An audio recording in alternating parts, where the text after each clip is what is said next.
The wine cup is still warm in his hand when the pain goes through his chest, sharp enough to cut the laughter dead. The strongest man in the room drops to one knee. Nobody in the hall breathes. He forces the grin back onto his face and wades it off. Nothing. Pour another round. They believe him. I don't. What could reach in and drop a man like that? Babylon, high summer. The heat comes off the Euphrates in waves, and I sit in the palace shade behind a wall of clay tablets, logging the king's requisitions: grain, timber, silver, ships, an ordinary morning's work. Except ordinary now stretches farther than anyone has ever ruled. I unrolled a great map across the table, Macedon on one edge, the Indus on the other, 3,000 miles of it, and every road on that hide runs back to my desk. King barely looks at it, his fingers already jabbing south, past the last line I'd drawn, Arabia, then the whole coast beyond, a fleet he's ordering built as we speak. He conquers faster on the map than I can ink it in. So we drink to it, wine until the lamps burn low. He laughs, he toasts, he laughs again, and then, mid-laugh, he stops. One hand flat against his chest, a breath. It passes, and I look around the couches and see that no one caught up but me. The next day a servant comes whispering an omen. A stranger found sitting on the king's empty throne, silent, wearing his diadem. I write it into the record the way I record everything, but my stylus hangs over the wax a moment too long. Then comes the night that turns it. He wakes soaked through, skin burning, too weak to stand for the morning sacrifice. I reach for a clean tablet, press in the date, and I understand I am counting something now. Day 1. He still won't lie still. Burning with fever, he calls for the map I keep and drags one finger from Macedon all the way to India, then taps the bare clay past its edge. Arabia. Next. 2 years I've kept that map true. Every province, every river he forced a crossing on. A courier riding hard needs a full month just to reach its far edge. That is the thing we're running from this one room. So when Medius begs him back to the couches for one more cup, fever and all, he goes. I watch him tip the great cup and drain it, watch him laugh. Then he sets it down a shade too slowly, jaw clenched tight. Down the row of couches, one companion leans to the next and breathes a single word. Poison. My stylus stops on the wax, I leave it off the tablet. That night the fever climbs. He calls my name across the dark, then loses the reason he called. And when I open the tablet at first light, the line waiting to be written is one I don't want to set down. Day 2. He bathes, makes the morning offering, begins the day's orders flat on a couch. Unwell, yes, but still the king, still working. I write it down plainly. My hand won't hold steady while I do. Day 4. He has himself carried into the bathhouse to sleep where the stone stays cool and throws dice with Medius, the same Medius. Around the walls the whispering thickens, and still he laughs. Day 5. He maps the Arabian voyage with Nearchus, harbors, fleet strength, ships that aren't built yet. A dying man does not plan a war, so I let myself believe he'll rise. Then he asks to be moved, not deeper into the palace, but out of it, across the Euphrates to the cool garden pavilion on the far bank, away from the city's heat. Day 6. 8 men lift the whole couch, carry it down to the landing, and roll the king across the current. On the far bank, he can barely raise his head toward the sacrifice waiting for him. On the far bank, my dry little routine of a journal starts to crack. The same sacrifices, the same baths, the same orders, but the fever running under every line will not come down. I am running out of ordinary words for it. Day 7. The generals stop going home to their beds. Perdiccas, Ptolemy, they crowd the pavilion doorway now, reading the fever off my face before I've even finished the day's line. Day 9. He still names officers, still presses his ring into the wax to seal an order, but the sentences come shorter now and thinner. Outside, the men keep muttering the word. I keep leaving off the tablet. Poison! Day 10. I sit with the stylus ready for words that come slower now, thicker in his mouth. He knows my face, grips my wrist, and then the order dies half-formed in his throat. Day 11. The fever will not break no matter how much water they pour over him, so the physicians make their call. Carry the king deeper into the cool of the walled garden. Stand at the water's edge and look. The palace behind you on the near bank. The wide Euphrates in front. And across it, the walled garden, one full river crossing away from every physician, every guard, every remedy. They lift the couch, 8 men, short, careful steps, the garden path sliding by underneath. I follow with my tablet and write nothing at all. For once there is only the movement itself to record.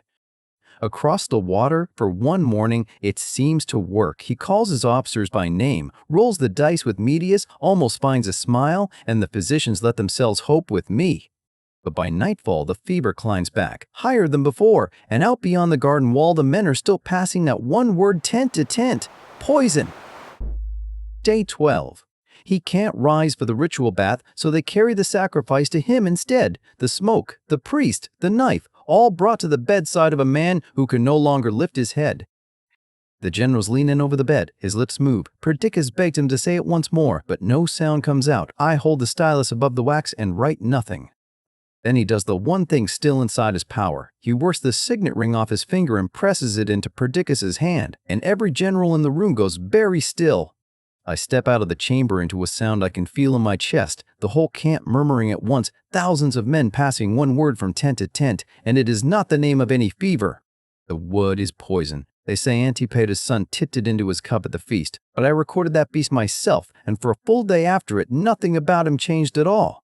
No poison we know of creeps for 12 days like this. Hemlock, hellebore, the ones that truly kill, they kill in hours. None of them is slow enough to leave a king signing orders for a week and a half. But the fever I wrote down every single night has a shake to it. Up in the evening, broken by dawn, back worse the next night, the slow rhythm of the marsh sickness that breeds in Babylon's standing water. And this was no whole body it met. I'd logged it all, the lung, an arrow punched through in India, the old wounds, the wine he'd been drinking like water since Hephaestion died. The fever found a body already spent. Now you're the one at the foot of the bed. The whole army files past, one man at a time, not a word among them. The king can't speak. He moves only his eyes, following each face as it passes yours. They will say someone asked him who should have it all, and that he breathed to the strongest. You were in that room. You heard no such words, only a man far past speaking, and the silence everyone would later fill. On the 12th day, the breathing slows under your eyes. A pause, then another, then a silence that doesn't break. You set down the date. Your hand is steady. The shaking comes later. Outside these walls, the city hasn't heard yet. In here, I close the journal on the last line I will ever write for him. And already the whispering starts. The same question in every mouth. How does a man who never lost a battle just stop? The whispers have a name for it. Poison. They'll point at Antipater. Venom carried in a mule's hoof, they say. So cold it would crack iron. But I watched all 12 slow days of this. No poison kills a man this gently. Read the entries back with me. A fever climbing a little higher each night, 12 nights running. That is no single cup of venom. That is the marsh water of Babylon, a sickness we had no name for yet. And sickness alone shouldn't have taken him. This was a body long since spent, an arrow through the lung in India, 10 years of wounds stacked on wounds, far too much wine, 32 years old, and worn down like a man of 60.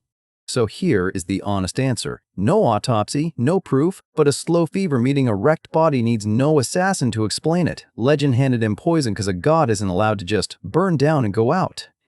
Look around that room one last time. The instant his heart stopped, these men stopped being companions and became rivals. And I, Eumenes, still the one holding a pen, already knew exactly what was coming next. They crowd the bed while it's still warm.